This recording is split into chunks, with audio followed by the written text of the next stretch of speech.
Hello ballers, my name is Preacher and we're going to be showing you a little route guide here to Sailor's Abyss. Let's get started. So this is going to be a Champion 3 run, and the reason is we farmed this so hard on Paragon 5 that I never recorded it. This is easily our most done dungeon. We did this over and over again. It's once you get the habit of this dungeon, it's so simple and so free.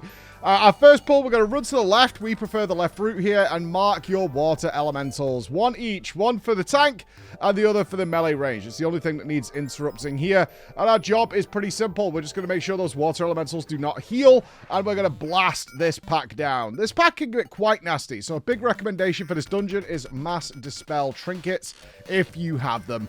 2 is ideal. Your healer will be able to call out, or you guys should recognize once you've got lots of poison stacks on the group, is just mass dispel them. And this dungeon will turn into something that can feel really mean on the healer to kind of free very, very quickly with that change. There's a couple of moments in this dungeon that are a little scary, but once you get used to them and you just take your time, you're going to be absolutely fine. The last boss itself is notorious. It is one that wipes a ton of groups on its first try. I will point out, when the boss gets to Ultimatum, where the boss is enhanced, then it actually becomes quite a tough boss. You want to be a little wary of that. Our next pull, we're going to pull just these 2 lashes on the side, and then we're going to pull these 6 lashes into the next 2 water rallies. So it's basically a duplication of the first pull. We've got a significant amount of trash done here. We'll be like almost a third of the way through the entire trash in the dungeon doing this. Same rules again. Keep your eyes on the water rallies. Make sure they're getting interrupted when they're doing healing waters. You can see that one's free because I interrupted something else. It's got the heal off. I was actually pressing the wrong button there because there is something in here called the Vengeful Shades. The Vengeful Shades aren't terrifying, but what they do is they do a Curse of the Drowned that can't be interrupted normally, and you want to stun it if you can. It's not a major priority if your healer is on the case, right? It's really not a major priority, but it is an extra debuff that just sits on players and does more damage to them. You can see it ticking away on Alex down there. So if you can stop that Curse of the Drowned, go ahead and do that. That's why I missed my interrupt. I went to try and stop it, and I was like, no, duh. I can't interrupt that. But thankfully, it was so early in the pack, the heal didn't matter too much. Right, next pull will seem kind of small, but you'll see why, because now we're getting Tormented Spectres in. We're going to ignore those. I want to pause here for a second. We're ignoring the 2 mobs to the right here. Here's the thing. If you're dealing with the Malevolent Shade, which will pop up and put like AoE damage reduction on the whole group, pull those 2.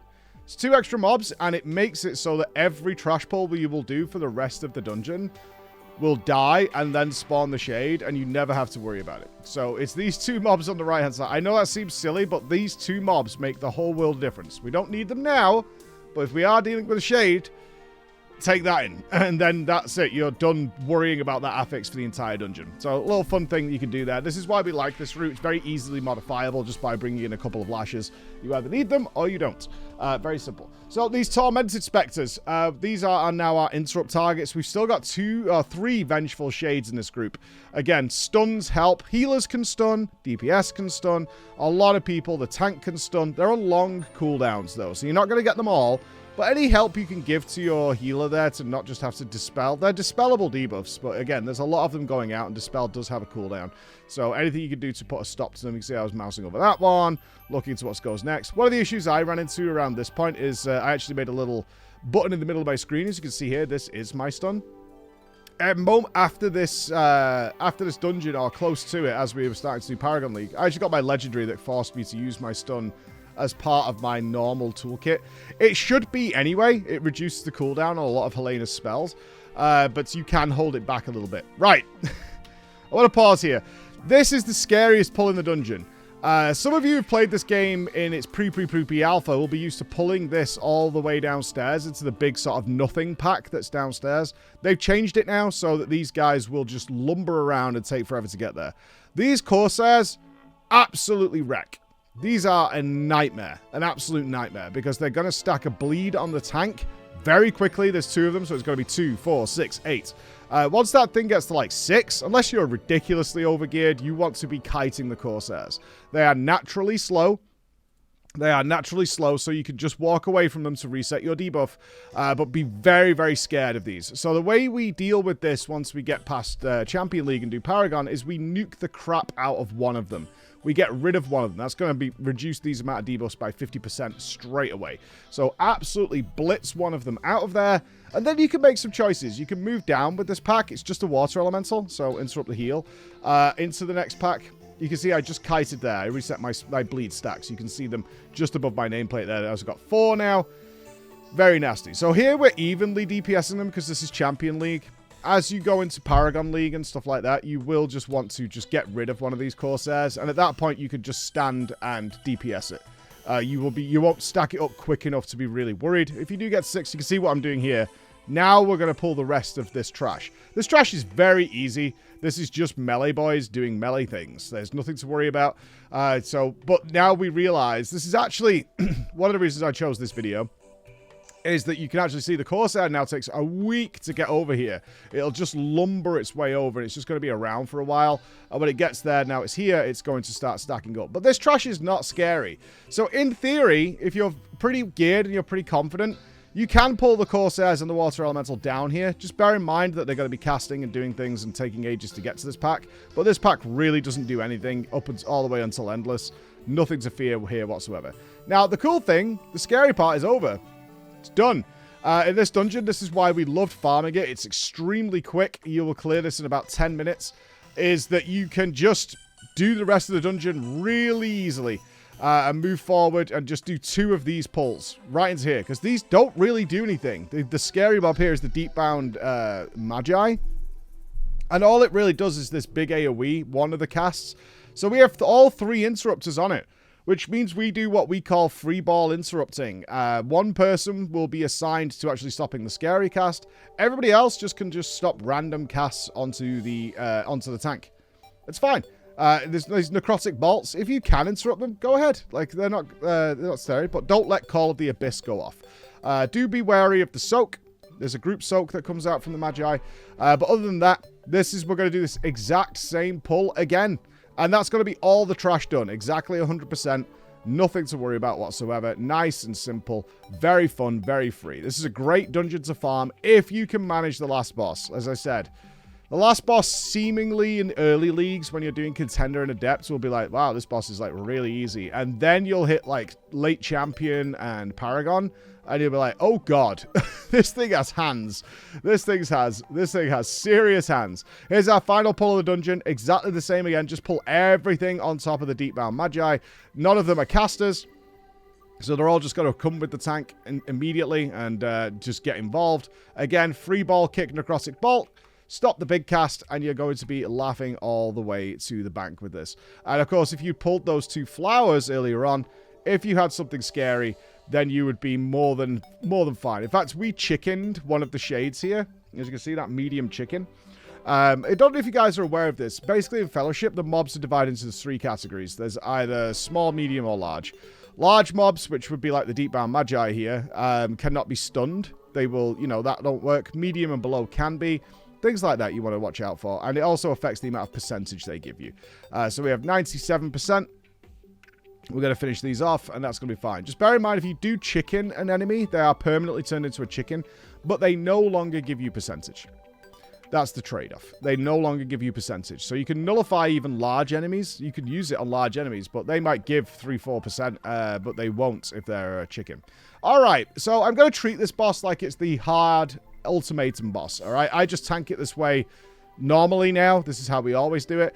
So you can see I positioned it here on a nice diagonal towards the mast. Deafening Screech. You want to make sure you're doing call-outs, especially if you're on voice comms with Deafening Screech. As this gets to Paragon, this thing can kill you. It's just huge AoE damage and interrupts casting. This is why I positioned the boss here. It makes it very easy for melee and the tank to hide for the necrotic wave. It's a knockback, so you need to line of sight it with the mast. Also, bear in mind Binding Strike. This is what links 2 players together. At late Champion into Paragon, this thing does an absurd amount of damage. And from what we can tell, even though the beam will turn green, which like it is here, oh, it's green, so that means it's doing its least amount of damage. No. Very important. This is Paragon training. This would not kill him here in Champion. I'm linked with the healer Furbo. He's got to go line of sight. I'm running with him. Super important as you get more into this dungeon that if you are bound with somebody who is getting the necrotic wave and they have to hide, you run with them. Because if you don't, if I was to stay over here and he's here, he will die there. Even though he's hiding from the necrotic wave, he's still going to die because the bind is just going to drill his HP into the floor. So very important that you get into the habit of this. If I'm bound with somebody, stand with the tank. Usually as the tank, I move to people to make it happen quicker while they're damage dealing. But if they have wave, move with them and then wait for them to come back out. You see that? Wait for them to come back out, then link with them. As I was saying, the Binding Strike, even though it's green, it does still seem to have a scaling damage effect within the green itself. We've seen people at, like, still in green just taking a lot of damage compared to where they were stood. Debuffs go out. I want to point this out. So the debuffs go out into the group. It's Undertow. You can see it's on Furbo here. We are filling up this side of the room. Okay? You have to move out, get dispelled, and then you'll drop your pool on the floor. This is why, again, Master Spell Trinkets are fantastic. If this mechanic is about to line up with something horrible, you can just Master Spell them with the group. Drop them on their side, and you'll see why in a second, because now we're going to go into the intermission. This is typically what kills people. You click the mast, you'll get chained to the mast, and the Siren Song will just not be able to drag you off the edge. You're going to see a lot of people die to this mechanic. It's a pass-fail mechanic. You either know about it or you don't. It's as simple as that. Now we're going to play on this side of the room, because certainly as the boss gets harder in higher leagues, that entire side of the room can be pretty full. So you want to be adjusting accordingly. So we use one half of the room, Siren Song, and when a Siren Song is over, we now play on this side of the room, which is nice and open. Deafening Screech going out, and you can see even here, what's this, Champion 3, is that Deafening Screech is doing a lot of damage, and it will do huge amounts of damage, especially with Binding Ice. Again, another good reason to have Master Spell is Binding Ice. You got Necrotic Wave, but you got Binding Ice at the same time. That can happen. You need to be able to dispel it very, very quickly. Again, melee going behind with the wave. You can also Shadow Step it. Typically, Mara never, ever even bothers to run with Necrotic Wave because it's just a knockback. You could just Shadow Step back if you've got something like that in the middle of it. But now Synthara is going to be going down. We're following the same routine. And we did this all the way to Endless. All the way to Endless. The exact same process. The only thing that changes is the amount of damage. There's no new abilities that come in later on. It's just the amount of damage. But the big important thing is, like, Binding Strike. Run with your partner. You're going to get them killed, right? Make sure you've got a good amount of mitigation for the Deafening Screech. As we go into Paragon, it was ideally 2 Master Spell Trinkets and ideally 2 of the group-wide damage reduction trinkets that give 15% DR. And we had our healer coordinator. It's like, okay, Mike, use your trinket on this one. Danny next. And then for the third one, I would use something like Grand Melee, because that's a 20% damage reduction for the whole group, right? It's still got use on bosses, and try and nullify the Deafening Screech as much as possible, because it does a tremendous amount of damage. But honestly, we love this dungeon. It's kind of free once you're used to it. We did this so many times because we got very lucky on our rotation and had a Paragon 5 Sailor's Abyss. Even though it was Ultimatum, no problem. We finished this dungeon here with 2 minutes remaining. Nice, plenty of time left over. The Corsairs are something you want to watch out for. And, of course, just be wary that the last boss will suddenly become very dangerous, even though you thought it was very easy. All right, so I hope that helps, guys. See you in the next one.